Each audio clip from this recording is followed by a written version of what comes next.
fictional friends, and welcome to another episode of Fully Booked. I'm Megan. And I'm Shireen. And it is the last week of November. Nice. We gotta open it and close it. That is the extent of my contributions today. That's it. It's the last week of November, so it's the last week of our alternate history month coverage that we're doing, obviously, on the podcast and on the website at fullybooked.ca, where you can go check out everything that we've kind of been putting out this month to kind of cover the topic of alternate history, literature, and fiction and whatnot. And on our newsletter. And on our newsletter, fullybooked.ca/newsletter. Go sign up for it. Okay, thanks. So we're closing things up. And weirdly, so I did notice too this month that, and I don't know if it's because alternate history involves actual historical events and there's a lot of development to do. We've only talked about TV shows this month. There have been no movies. Yeah, because it's hard to find movies. Agreed. Like, we were trying to figure out what to do, and everything we came up with was a TV show. Yeah. Like, because we could have done, like, The Man in the High Castle, but that was also a TV show. Yeah. There are a bunch that I was just like, and I'm like, but it's a TV show. It's like everything's a mini series, I should say, or a television show. And, like, Stephen King adaptations typically tend to be movies. I mean, there's like a mix of both, I guess. Yeah. I mean, if you consider there have even been... That's true, actually. There was Salem's Lot was a TV show originally. It was a miniseries originally. I think like the earlier versions of it were, and I mean the It miniseries from like the early 90s was also, they had done it in multiple portions and stuff. And what else? What am I thinking of right now? I mean, there were a couple of like full-length shows too, like Under the Dome had like several seasons. Right. Yeah. And The Mist, or am I getting... no. That was a show, there was a movie in like the mid 2000s, but there was also a TV show like that I think only ran for one season or something a little while back. No, there have been... All right, fair enough. I retract my comments. I think we're getting into a point where they have to expand on them a little bit more, which I think we're seeing, right? Because, like, look at, to a degree, how underdeveloped Salem's Lot was when we talked about it, like that latest one. So if you think about it, you're like, well, if this had been 3 episodes of something, I think it would have been so much better. Yeah. Would have been better. We could have kept the vampire mystery alive, for longer, at least. You know what we need? We need, like, a Mike Flanagan adaptation of a Stephen King. I mean, we've gotten. We have? Dr. Sleep was Mike Flanagan. Oh, yeah, that was great. Yeah, more of that. Yeah. And that was a film as well, but he still managed to make it really good. So. It was a long film. It is. It's like over 2.5 hours, I think. It's a long one. That's right, yeah. I think I believe even The Shining is like over 2 hours long. Yeah. It's just hard to tell those types of psychological horror stories without taking your time, I guess, and building up to it. No, absolutely. But we were just talking the other day about how we don't have a Mike Flanagan adaptation this October, or we didn't. Yeah, not this October. No, that's it. The last thing that we got in terms of like a TV show adaptation was Fall of the House of Usher, which was incredible. So I think people are kind of like tapping their foot, like, hey, where is it? Where is my thing? But it's because he just had a film at TIFF, which is a Stephen King short story adaptation. Not very horror. Yeah. Called The Life of Chuck. Okay. That's supposed to be that apparently got really good reception at TIFF. So I'll be curious to see it when it comes out. Tom Hiddleston's in it. Oh, a friend of mine, she goes to TIFF every year. She's been going for like 35 years or something. And she sent me her recap. Oh, yeah. And Life of Chuck, she pointed out was it was well done, but it had this like narration, like the over. Like the wow, well, like the voice out, like a narrative, to kind of move the story forward a little bit. Okay. And she said she didn't appreciate that very much, and she actually was part of the Q&A with Mike Flanagan, and she kind of pointed it out to him. That's funny. I'm like, I didn't love that. Yeah, he was like, "Well, deal with it." Yeah, well, the movie's done, so. Yeah. Wow. I'll send you that recap. Yeah. Right. Cool. Yeah. So to kind of that's it. Cap things off today and finish up the month. We were, I was looking anyway for like other alternate history like types things, and you know what, I had completely forgotten about this because I had only originally watched it when it was on, but then I stopped and I was like, oh hey, The Terror, the first season of The Terror is based on a historical event, something that actually took place in the mid 1800s, and I was like, oh shit, that's right. So, today we're talking about The Terror, the first season of The Terror. Well, Megan's talking about The Terror. I'm just here for moral Shireen's support. Shireen's here to give incorrect facts about Stephen King, apparently. You're here for my history lesson today because I did some reading. Yeah. Because there's quite a bit of, like, expansive, sort of backstory and things to do with this actual event that took place. So there's, like, enough to it anyway. But yeah, so The Terror is a series from AMC, and this first season that we're talking about today was it premiered in 2018. It's based on a 2007 novel by an author named Dan Simmons, who's an American author who's been writing for quite a number of years. He does a lot of sci-fi, and sci-fi horror seem to be, like, a big thing for him. He's done, like the Hyperion Cantos, I believe, is, like, a pretty well-known science fiction series specifically that I think he started publishing in the 70s or the 80s. And he also wrote a book called Carrion Comfort, which is a horror novel that is also very well regarded. And he's been around for quite a while now. And I believe that he's pretty well known for the extensive research that he puts into his books, and I think that the Terror is probably a really good example of that. Because I have not read the book. I kind of want to. I haven't read the book. I've heard that it's quite good. But in watching the mini-series, I only call it a mini-series because, yes, the show already has 2 seasons and it's getting a 3rd, but each season is based on a different something or other. Like, it's a new story, new characters, new everything. So, well, what was the second season? Well, so the second season is called Infamy, and it's set during World War II, and it focuses, I don't believe that it's based on a novel, but it focuses on a particular type of creature called a bakemono. I don't think I'm pronouncing that properly, sorry, which are sort of some type of shape-shifting entities in Japanese folklore, apparently. And that's it. So it's set during World War II, and there's an upcoming season, I believe, which is expected next year, which will be called Devil in Silver, and it's based on a novel of the same name by Victor Lavallee, who's an American author as well, who has he's written some really good story. I know, like, The Changeling is a really popular one of his, and I've read, like, The Ballad of Black Tom, which is a retelling of an H.P. Lovecraft story, infamously one of his most racist stories, because if nobody's aware, H.P. Lovecraft was pretty heavily racist, and it comes through in his writings. And it's a retelling of one of the stories that he had written from the perspective of a black man, so he kind of flipped it on his head. On its head to tell the story in a different way, but it's cool. The Ballad of Black Tom, I really liked it when I read it. It's a novella. It's very short, so it's easy to get through, and I know that The Changeling's a big one of his. I don't know anything about Devil in Silver, so I'm not sure what it's going to be about, but we'll see, I guess. Interesting. Yeah. So essentially, this first season that we're talking about of The Terror focuses on the the expedition into the Arctic that took place from 1845 to 1848. Essentially, it's called the Lost Franklin Expedition. Expedition. Expedition. It's now an exposition. It's an expedition. Basically, what happened was that's it. A crew in England, obviously, of course, in the UK at the time, were looking for new trade routes, and this crew. Which had 2 large, warships, essentially, that were used for this expedition. They were assigned to traverse sort of a lot of the unnavigated areas of the Northwest Passage in the Canadian Arctic region. And, of course, the whole point was to record all the data they could find and see if they could find a better trade route, and it could aid with navigation as well. So the expedition itself apparently there were a total of 129 officers and men on board in general.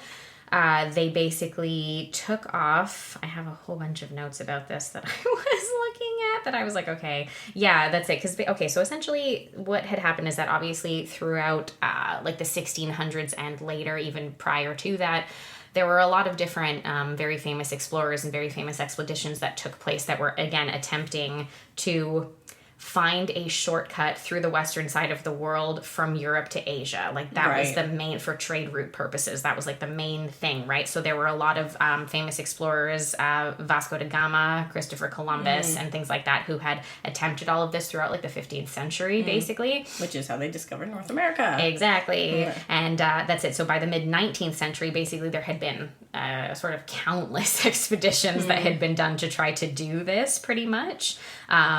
Gradually, as they discovered more of North America and the Western world, their interest, I guess, in exploration shifted towards the Arctic side of things to try and find, again, a way through that. So they knew that this was cold as hell. Oh, yes, and there had been previous expeditions that had been done in, like, the same area, essentially. This was going to be the one, I think, that was really meant to push all the way through and really find the path forward.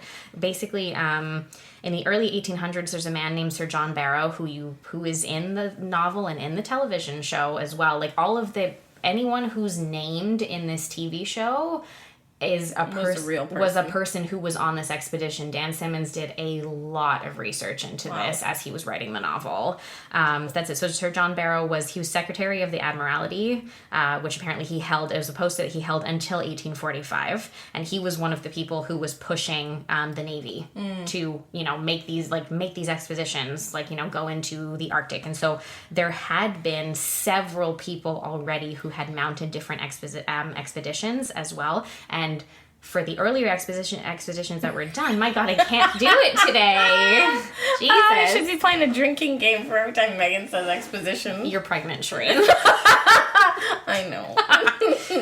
Anyway, among the people who were going on these previous expeditions were a man named Sir John Franklin, who was, I think he was a Royal Navy officer, and he had first traveled to that region back in 1818.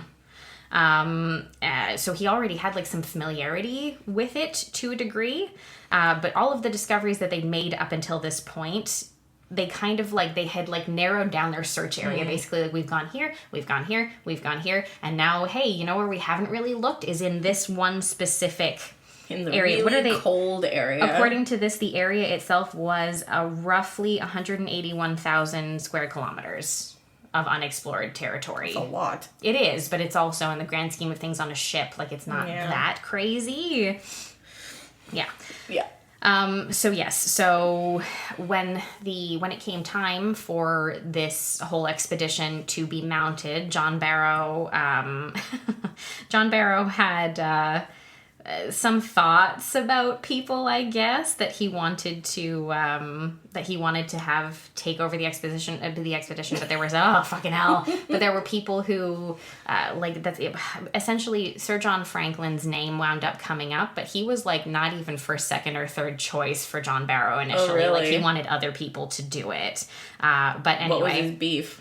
I don't know. I don't know if it was because he didn't think that he had the right amount of experience or the right type of experience for it. I mean, unsurprisingly, and this is something that you see in the TV shows a lot that they speak about, John Franklin was in it for the glory, that was what he wanted. I mean, why else would you go and lead a whole bunch of people across an Arctic passage, Yeah, exactly. That's it. So anyway, that's it. John Barrow wound up, I guess because he felt like he had no choice, he wound up selecting Sir John Franklin to lead the party. And that's it. John Franklin was a decorated naval officer, is my understanding anyway. And they had, as I said, two ships that were selected, the HMS Erebus, which John Franklin commanded, and there was also the HMS Terror, which was commanded by a Francis Crozier, who was an Irish Royal Navy officer. He had also participated in, 5 or 6 previous Arctic expeditions as well. So he had knowledge of this, and he was in command of the Terror, which he had done previously, commanded that specific ship, so he knew it well also. Such an interesting name for a ship. The HMS Terror. Yeah. I love it. Oh, obviously. I can understand why people refer to it so often, because I'm because it sounds fucking cool, well, right? Yeah, but I don't know, I thought that there was some sort of naval luck associated with the name of a ship. Yeah, yeah, you'd think. I don't know where that. Yeah. I don't know where it came from. That I couldn't tell you. I haven't looked into it quite that much. So that's it. Franklin had the Erebus, Crozier had the Terror, and then Franklin's second on the Erebus was another naval officer named James Fitzjames, which just why do parents do this to their kids? Name him something else. Exactly. So yes, they set sail on the 19th of May of 1845, that's at 24 24 officers and 110 men. So they had 129 people on board.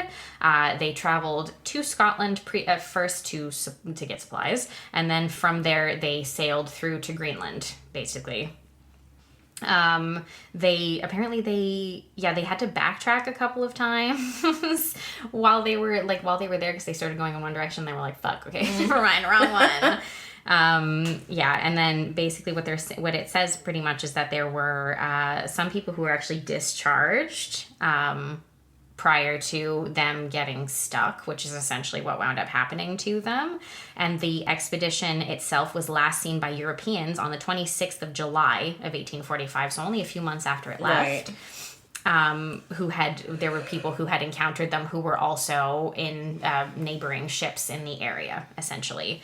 So basically, they're saying that it's believed that the expedition, wintered in a place called Beechey Island from 1845 to 46, and they became trapped in ice off of King William Island in September of 1846. And so according to a note that was later found in that area, Sir John Franklin died there on the 11th of June of 1847. However, his grave has never been uncovered, so they don't have remains of any sort as well. That's it. Just threw him overboard because he led them to their demise. I mean, maybe that's it. Yeah, so essentially that's it. By the way, just as a heads up, that's it. If you don't, my geography is not the most incredible in the world, but yeah, King William Island, which is in the Victoria Strait, which is where they fully got stuck, and completely iced in and could not move, that's it. It's in what's now known as Nunavut. It's a Canadian territory here in our neck of the woods, basically, just up north. So that's it. They were stuck. So they were stuck for over a year. Did they ever find the ship? Yeah, they did. Yeah. And then the understanding is that both ships, the Erebus and the Terror, were abandoned in April of 1848. By which point that's it. They're saying 24 of the men, including Sir John Franklin, had died, and then Francis Crozier and James Fitzjames, set out for the Canadian mainland, and they disappeared with the rest of the people.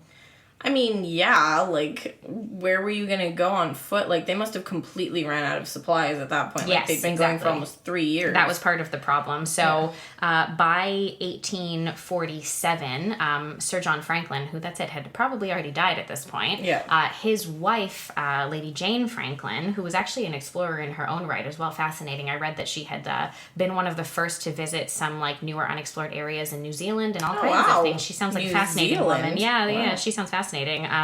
She had smarter by the sound. Yeah, she was.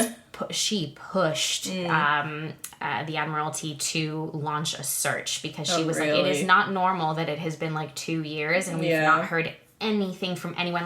The places that they were meant to be able to stop and get new supplies, they had never arrived. Any letters that they would have been able to send out and things like that had never arrived where they were, from anyone. So it wasn't normal. So she pressed, which finally a search commenced in 1848. And sort of there would be multiple searches over multiple decades, basically, that would uncover all kinds of little pieces of information, whether it was bodies in some cases, whether it was letters or journals, diaries, things like that were kept by people, artifacts on the boats themselves or ships themselves, I should say. I guess it's not really a boat at that point. Mooncake, can you stop?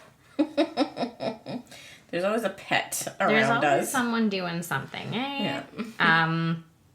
Yeah, essentially, so that's it. So through more modern technology, kind of as times advanced, and there was scientific evidence to actually, be able to give sort of a conclusive idea as to what happened. Essentially, they're saying that not all of the men died right away, basically. There was obviously hypothermia. They were in the middle of the Arctic. It's normal. Starvation, lead poisoning, zinc deficiency, scurvy. There were so many ways in which these people could have, and obviously exposure, just regular exposure, would have killed these people because that's it. They were lacking adequate clothing, adequate nutrition.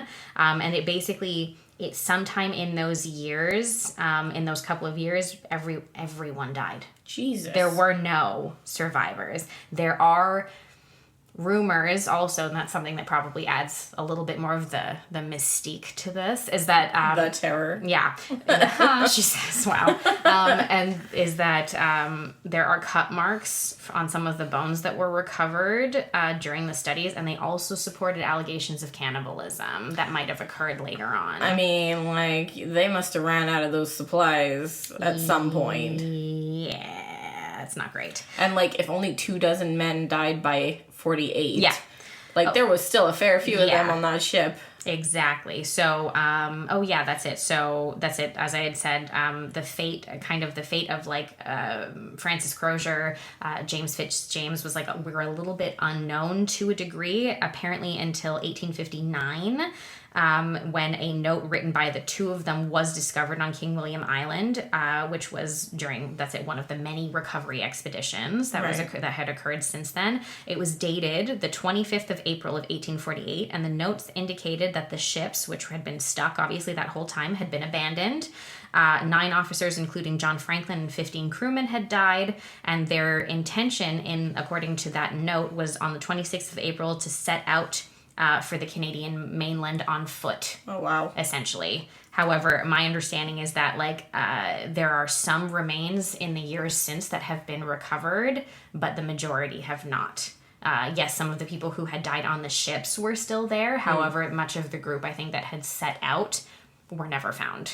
I mean, that would have been a distance to cover on foot. It would have been 100%. And especially, not very favorable conditions. No. So I'm sorry, that was a lot of information. But anyway, that's just... So there was a show that was made. Yeah. So basically, okay, so essentially that's it. Dan Simmons' novel, as well as obviously the miniseries, posits the idea that not only obviously were all of these conditions in place that were set up for, of course, this entire expedition to fail and for all of these men to die, there was also basically what he has added is the potential idea in there as like a horror element that the crew were also being stalked by some kind of unknown creature or entity, which in the show, if you do see it as well, they believe is a polar bear.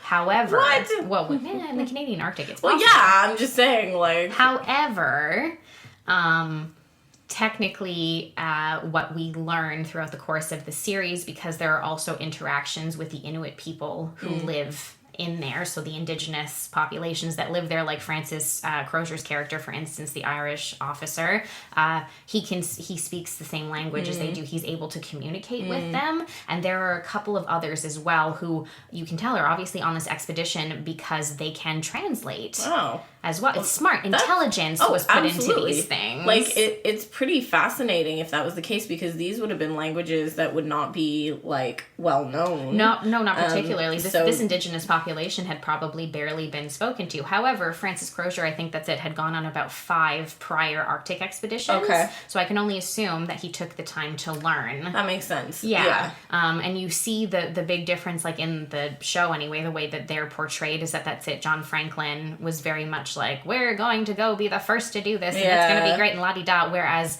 Crozier's not really like that. He's a little bit more self-effacing and much, much more realistic about things. And so when things start to go wrong, he is the person to go to Franklin and challenge him and be like, we are not going to make it. Like, he wants to send people out on foot to see if they can spot any land nearby or anything that they would be able to do, or how far the ice goes. It sounds like he wasn't, like, experienced enough for this type of expedition. Like, he was, but I think that again, the ego kind of get into it, and it becomes more of an idea of like, oh, this is going to be so great for my career and my like the legacy I leave behind, as opposed to the realistic conditions that you would be heading into. Well, had Franklin done any Arctic expeditions? I believe he had previously, yes. Like, it's weird because, like, this crew was experienced. It's not to say that it was all their own error that led to this. I believe that, lack of knowledge of the passage that they were attempting to take, as well as obviously,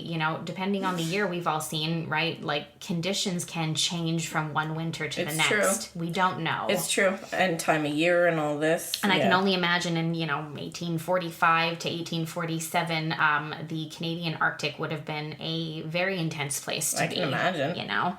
So basically that's what's posited in the show, is the idea that this creature is not just it kind of looks like a polar bear. However, it isn't one. It's actually a character that, so Dan Simmons kind of created it for the novel, and in what they call it is a tunbak, which I'm probably mispronouncing, apologies. However, which isn't really a real creature that exists. However, he based it on an actual creature from Inuit religion, mostly the indigenous peoples in Greenland, which is called a tupilak. Oh, right, okay. Essentially, the way that the use of one, they would carve one out of... it would be something that would be made essentially by like a shaman, pretty much. They would carve it by using various animal parts, so like bones, skin, hair, all that kind of stuff.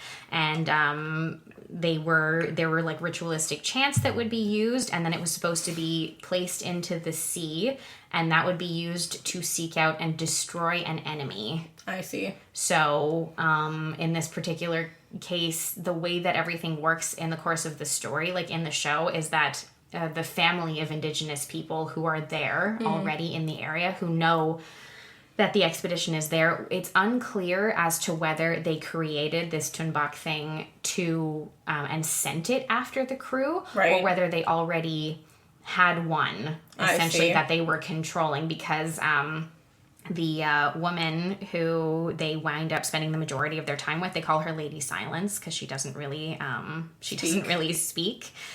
So they like nickname her Lady Silence, but what's her actual name? I think it's Silna, if I'm not mistaken, is the name that she actually has. She does communicate with them a little bit. However, unfortunately, that's it.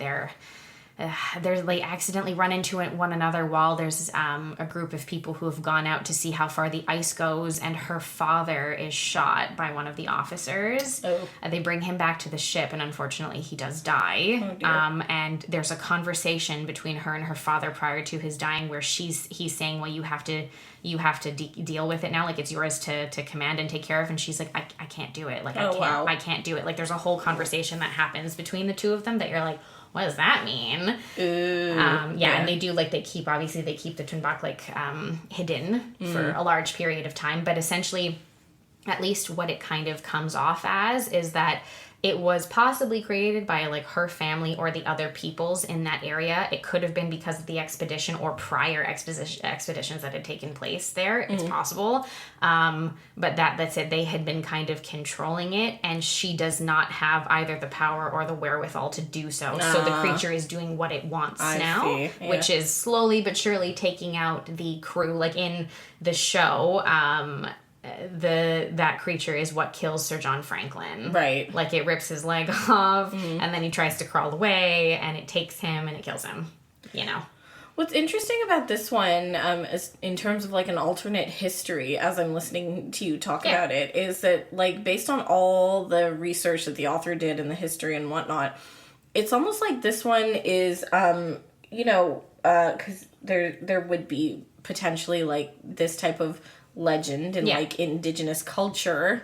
And so is this like an amalgamation of, one of those phenomenons that can't be explained by history, and so we're using like a cultural explanation of what happened? Possibly. But also the fact that there were so many of them who obviously had no food, nothing left. They were in really extreme conditions. Yeah. Were they delirious and they were imagining this thing because they had heard about it potentially through like their encounters with the indigenous people? Yeah, I think that that's something that I'm sure that that's something that comes through quite a bit in the novel. I will say in the show they kind of keep it very straightforward in the sense that, oh no, this thing's here and it's killing people, essentially. And I believe that technically that's like the overall arcing story in the novel as well, is that like this creature does exist because again it is a creature of Inuit folklore.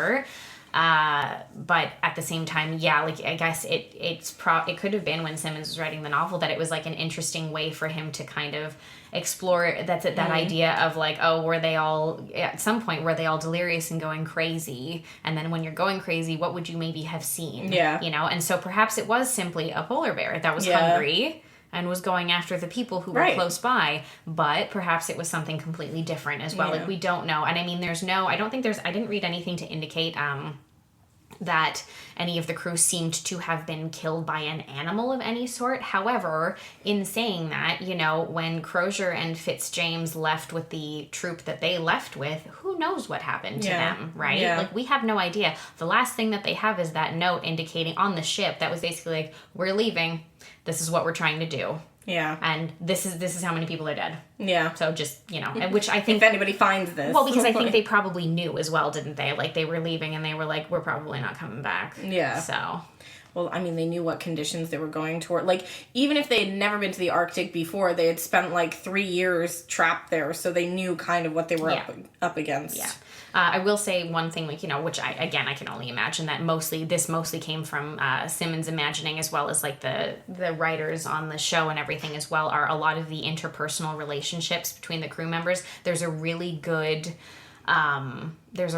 sort of exploration of, like, not classism, however, like, the different sort of rankings within the ship's crew. Like, you know, you can really tell even from the beginning who's high level, who's low level, right? The type of food that they're eating is different. Wow. The type of setting that they're in on a regular basis is very different. The hierarchy. Exactly, that exists within the crew itself. And there's a lot that happens throughout the course of the episode, because I believe there's 10 episodes.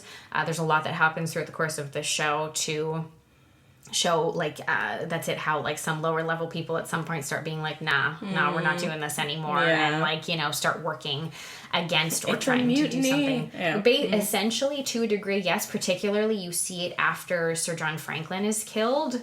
Like, you know, Crozier for a period of time does try to take command, but he's also pretty heavily into alcoholism at that point to cope with what he's realized is happening. He does detox at one point and is able to kind of, like, come back. However, you know, that's at lower level crew members. Some of them, there's one particular, I can't remember the character's name. There's one particular character who does do quite a bit of shit while he's there, and like not like some not great stuff, because he's decided that he's pissed with the way that things are being run. And then, of course, you know, everybody gets selfish, everybody gets desperate, because you kind of realize the situation that you're in as well. There are a lot of great scenes between Jared Harris, who plays Francis Crozier, and Tobias Menzies, who plays James Fitzjames, because he was Franklin's second, Fitzjames, on the Erebus, and he like, their characters anyway don't get on very well. There's a lot of, like, you know, him saying that, like, Crozier doesn't respect Sir John Franklin enough, etc., etc. There's, like, a lot of that kind of stuff. So that creates, like, an interesting sort of power dynamic to a degree, and a lot of, like, and again, it adds to a lot of the interpersonal relationships that you see between the characters. And it's the same as, like, you know, some people treat Silna, or Lady Silence, a particular way, and other people treat her completely differently, you know, based on their own prejudices and things like that, and that she's either a savage or she's someone who can actually help them, and maybe there's no reason to treat her like shit, you know? Which, you know, you'd think they'd go with the latter, given the situation that they're in, you know, and like, any level of help is help. And I mean, she's the person who names the Tunbach for them and everything, and kind of explains what it is to a degree. Like, she's the person who provides that information. They wouldn't have known that otherwise. How the fuck would they know that? That wouldn't make any sense, right? Maybe they were happier not knowing. Probably. I think they would have been. I mean, like, all of them are kind of saying at first, they're like, was it like a bear? Was it what? Like, because it does, the characterization of it does look like a polar bear, but like a mutant polar bear, sort of. Interesting. Yeah, you don't see it too many times throughout the course of the show. They keep it in shadow. They do a lot of stuff to actually keep you interested in it for a period of time. We literally were just saying this before, like, unlike Salem's Lot, which just, like, screws the pooch immediately and is like, oh, here's what the vampire looks like. And you're like, okay. No mystery. Yeah. Anyway, it's a great show. It's like, it's, you know, it's really interesting. Don't get me wrong, like, there's a lot going on in the sense that, like, it's 10 whole episodes. It drags a bit. At some points, you're kind of like, there's a lot of dialogue in this show. But you know, it's got a really good cast. It does hop back and forth enough into different, like, flashbacks and stuff, too, that you get to see, like, you know, prior to leaving England, like, what were they doing? What were their lives like? There's, you know, a bit of, like, a romantic storyline in there. You get to see some of the interpersonal stuff between Sir John Franklin and his wife Jane, who, as I said, was somebody who was heavily pushing for rescue missions, essentially, to be sent to find them because they'd not had any word at all. Right. And stuff. And, like, the actress who plays her is great when she speaks to the whole council of, like, all these, like, annoying old men staring at her, and she's just sitting there, you know, reasoning with them because, again, as I said, she did have an exploratory background as well, and so because of that she's able to pinpoint the location that she believes that they would be and stuff, and they're all very thrown off by this because they think she's just an idiot, of course. Well, I mean, she's a woman, right? Yeah.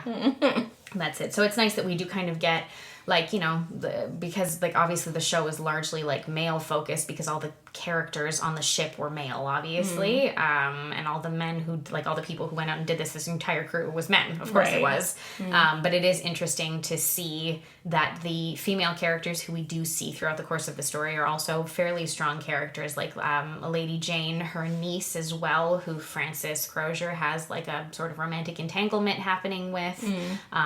Sophia, anyway, yeah, they have, like, she has, you know, very much her own mind, very much like her own way of being, and also Silna, of course, as well, who's obviously a very strong-willed character too, who gets a pretty good amount of representation, particularly towards the end of the season. All right, okay. As well, which is interesting. So yeah, no, it's just, like, overall it was, like, very well rounded. My understanding is that, like, people didn't like the second season very much, and I'm not saying it's because it's not based on a book, but at the same time, if you have a really good amount of source material to go off of, I feel like it might make writing something for screen sometimes a little easier. Well, like, also what we've seen so far this month with these alternate history, you know, shows, novels, they are hefty novels, and there's a lot of research that has to go into them. Not to say that showrunners aren't doing that, no, but they are. It's easier to go off, like, a source material where somebody's done a ton of research, because like you said, even with 11/22/63, yes, Stephen, I always say 64. I do, yeah. Stephen King had to do tons of research, and then comes, like, the alternate, like, idea history after, and it's, of course, it's not even just like, oh, it's my own idea of what happened, but then it's also, you read about a bunch of the conspiracy theories about these things, and you read all kinds of stuff like that. It's interesting for sure to see a lot of work that has to go in it, and it's like a passion project. Almost. You know, and if you don't have, like, that source material of passion project, it's hard to then bring it into, like, an adaptation, and particularly like period pieces are really difficult that way and stuff. So you do it tends to be easier, I think, when they kind of have something to base themselves off of. So so I don't know. My understanding is that people overall didn't like the second season as much. I have no opinion. I haven't watched it. I don't know.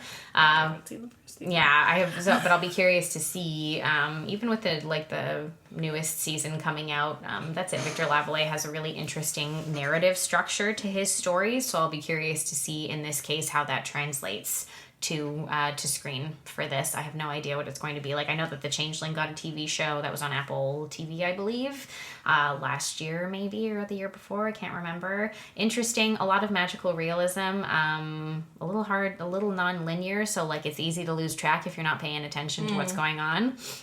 But overall, interesting and well done. And, you know, it's, like, it'll be interesting to see what kind of story this one is as well. So, my God, we've talked about a lot of alternate history shit this month. Yeah, we have. That's what you get when you have 5 weeks in a month. Yeah, that's it. So anyway, don't worry. Next week, we're going to be switching themes for you. But anyway, hey, look, in the meantime, that's it. Anything to do with, like, the alternate history lit and stuff, if there's anything that you have that you feel like we haven't talked about or whatever, anything that you find particularly interesting about this stuff, let us know about that over on Instagram, TikTok, and Threads at fullybookedca. And you can also head over to the website at fullybooked.ca in order to check out everything we've got going on over there. But until next week, guys, keep on reading. Thanks, everyone.